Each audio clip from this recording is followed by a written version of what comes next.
Why Hye Kyo looks unrecognizable today?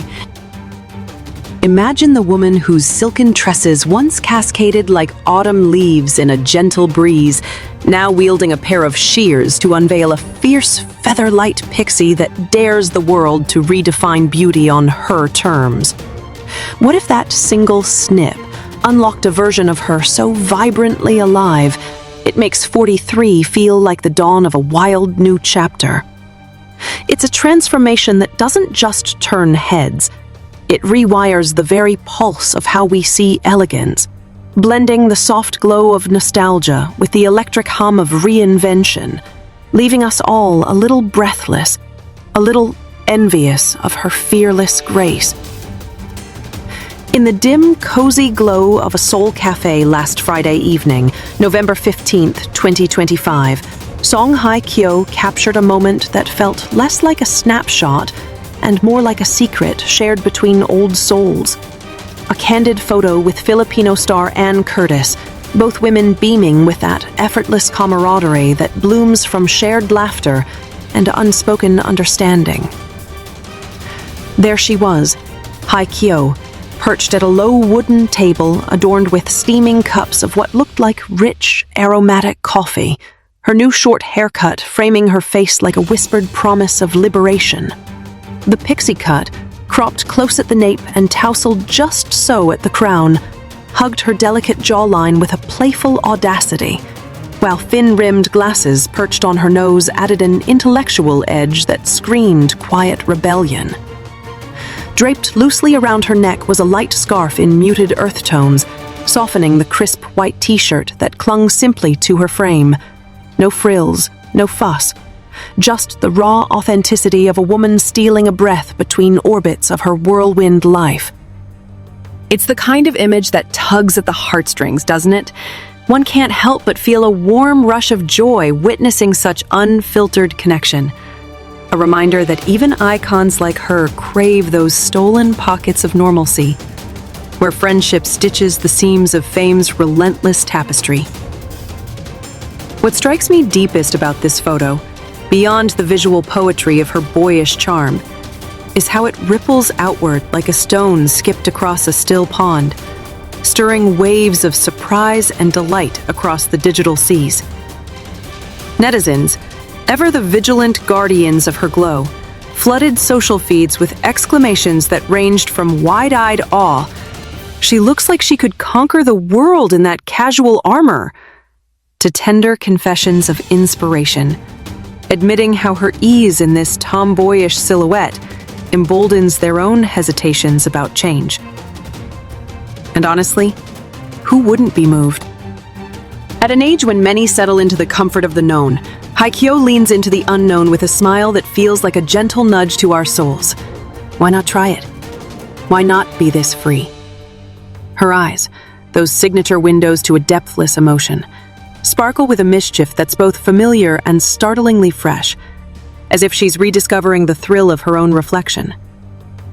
Paired with Anne's radiant energy, the two had bonded earlier this year over a glamorous dinner in May, joined by fashion maven Brian Boy in a night that blended cultures and couture. It's a tableau of global sisterhood that warms the chest like a hearth fire on a crisp autumn eve. This isn't Hye Kyo's first dance with the scissors, of course. Her history with short hair reads like chapters in a memoir of bold reinventions, each cut a marker of evolution rather than whim. Flashback to early 2025, when whispers of her upcoming drama Show Business, a riveting tale of ambition and artistry co-starring Gong Yoo, first hinted at the shift. In January, she debuted a sleek bob at a press conference, the strands grazing her chin in soft, intentional waves that caught the flashbulbs like stardust. Reporters gasped, fans buzzed, and suddenly salons across Seoul were fielding requests for the Hye Kyo chop, a testament to her unerring knack for setting pulses racing with subtlety. It felt revolutionary then, this shedding of length that had long been her armor of femininity, evoking a quiet thrill in me, like watching a butterfly emerge not once, but repeatedly, each time with wings a shade more daring.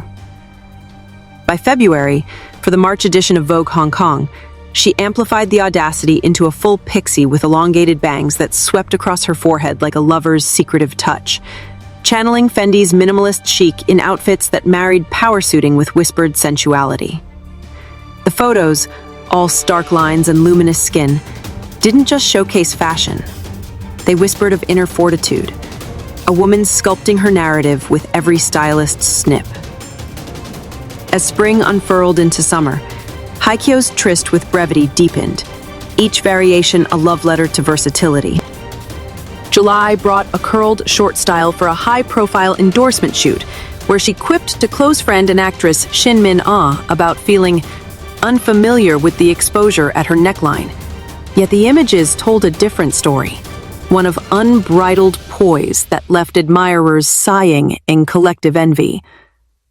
"I'm good at this, since I'm Song Hye Kyo," she joked in a behind-the-scenes clip, her laughter a melody that lingers, light and self-assured, making one ponder the quiet confidence forged in decades of spotlights.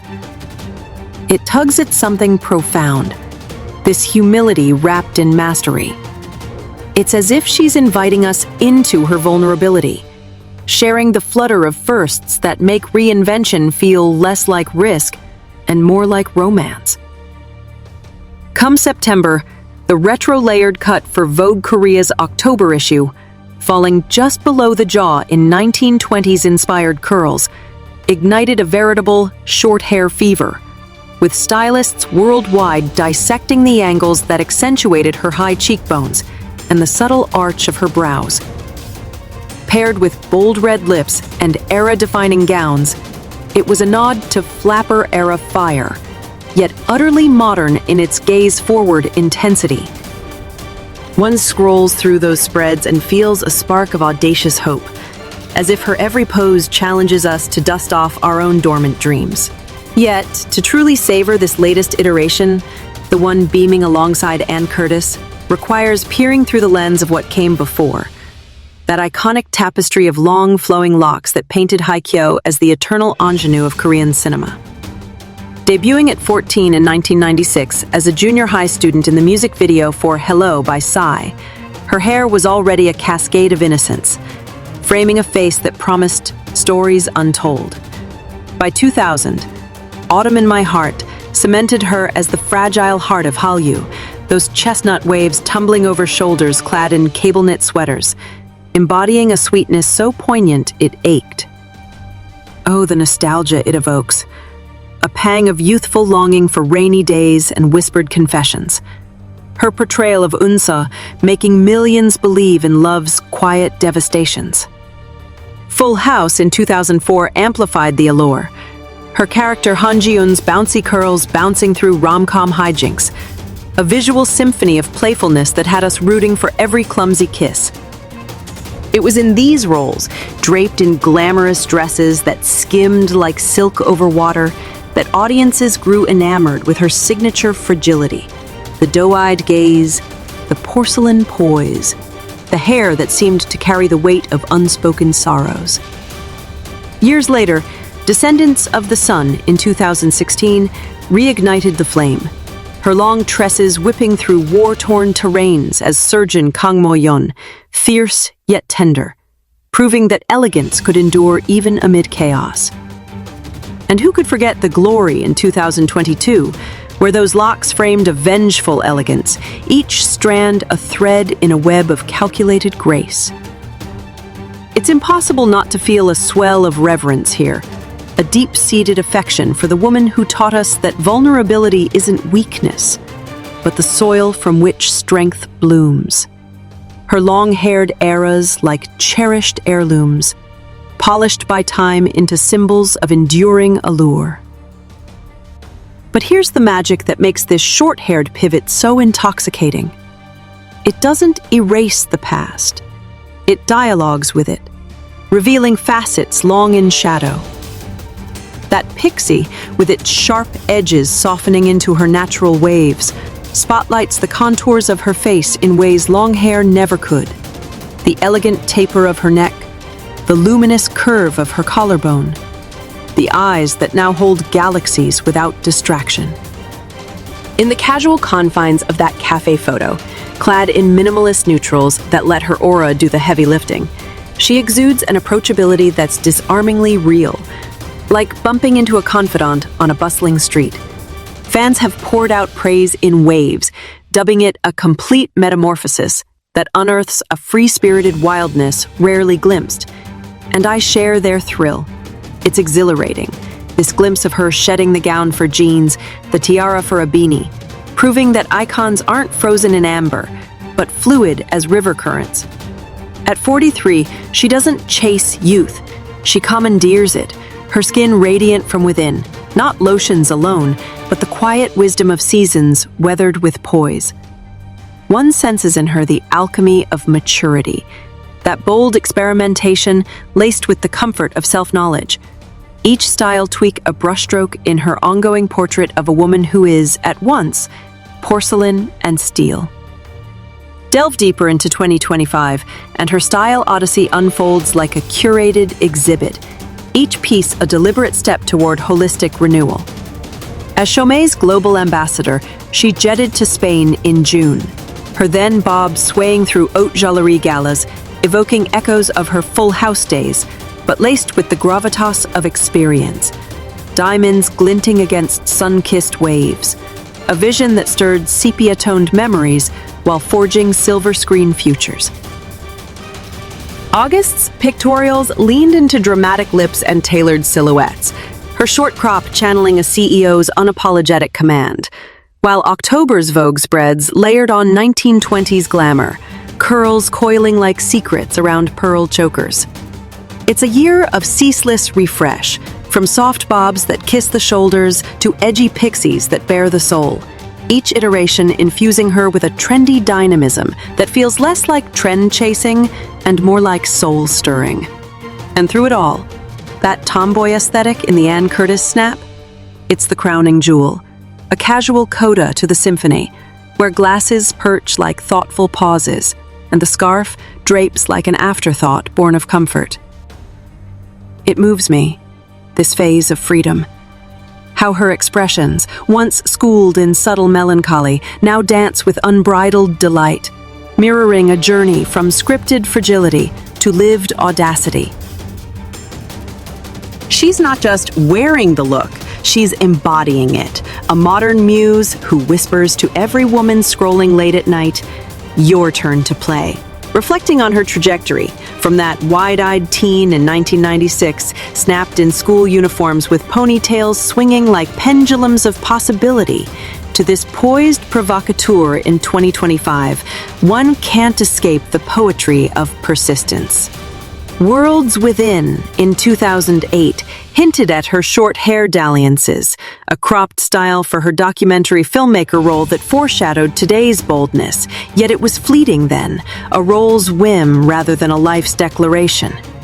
Post-Descendants, amid personal whirlwinds that tested her mettle, she emerged with hair like lifelines, long and anchoring. Through Encounter in 2018, where she wove romance with resilience, and Now We Are Breaking Up in 2021, her waves a shield against heartbreak's sting. But 2025 marks a pivot point, show business demanding a character arc that mirrors her own. A producer navigating cutthroat glamour, her pixie a physical echo of that narrative spine. It's profoundly inspiring, isn't it? To witness someone alchemize scrutiny into sovereignty, turning 43 not into a milestone of middles, but a manifesto of middle essence. Vibrant, voracious, victorious. Her beauty, once pinned to porcelain perfection, now radiates from the confident aura she cultivates, a maturity that tempers boldness with benevolence. Each gray hair, if any dare appear, a badge of battles beautifully born. In quieter moments, scrolling through fan edits that juxtapose her 2000s curls against today's cropped crown, a bittersweet smile creeps in. The ache of time's gentle theft, softened by the gift of growth. She's pulled off the tomboy trope with such aplomb that it shatters expectations. Where once we envisioned her solely in velvet gowns and victory rolls, now she strides in tees and trainers, proving elegance's elasticity. Contrary to the myth that short hair suits only the angular or the adolescent, Hye Kyo demonstrates its universality, her oval face blooming under the frame, delicate features sharpened into diamonds without losing their dew-kissed softness. It's a revelation that feels personal, almost intimate, urging us to question our own mirrors. What if we too let go? Her phase of experimentation, from outfit eclecticism to expressive candor, pulses with a comfort that's contagious, a freedom that frees. And in that café, arm in arm with Anne, whose own star power spans continents, Hye Kyo's grin suggests she's not just surviving the spotlight, but savoring its shadows, turning every casual click into a canvas of courage. As the year wanes, with show business poised for a 2026 premiere that promises to dissect fame's underbelly, one senses Hye Kyo on the cusp of yet another horizon. Her short hair, no longer a novelty but a North Star, guides this voyage, accentuating not just her visage, but her vitality. A woman whose every reinvention reaffirms her as K Entertainment's lodestar. Pure, luxurious, unmatched. These words, once descriptors of her red carpet reveries, now cloak her street-style sojourns, her star quality undimmed but ever-evolving. It's heartening, exhilarating to behold. She remains the role model who doesn't preach but practices, her journey a beacon for generations grappling with grace under gravity. In her, softness and strength entwine like vines on an ancient wall, each subtle shift a story of surrender and sovereignty. And as we linger on that photo, glasses glinting like conspiratorial winks, scarf fluttering in imagined winds, a quiet resolve settles. Song Hye Kyo isn't aging. She's ascending, one liberated lock at a time, inviting us all to follow suit into the untrodden wilds of who we might yet become.